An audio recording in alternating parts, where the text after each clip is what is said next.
एक काम कर, ही अंगठी फेकून दे. शिवशंकर.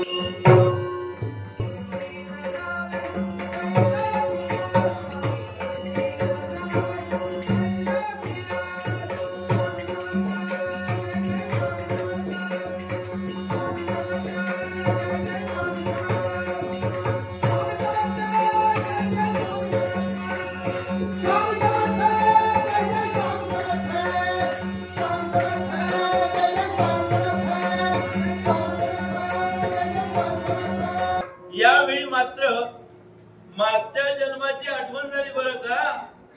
अरे तुळोबा, मी काय म्हणतो, तुला आठवतो का रे आपला मागचा जन्म? हा? ही आहे शिव प्रकटीकरणाची खुणा. शिवशंकर शंभो. होय.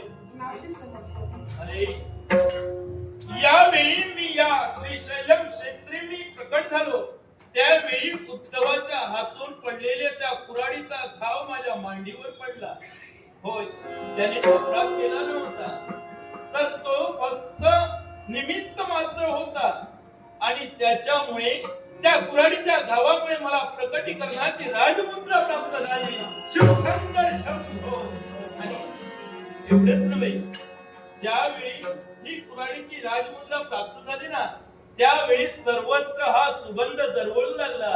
आणि तो कशासाठी असेल, तर जो प्रत्येक व्यक्ती ही खुणा पाहिल ना, त्याला या खुणेद्वारे मी हेच सांगेन की एक सामान्य भक्त, सामान्य व्यक्तीने सुद्धा देवाला केलेल्या जखमेला सुद्धा देव फक्त आणि फक्त आशीर्वाद समजून घेतो. शिवशंकर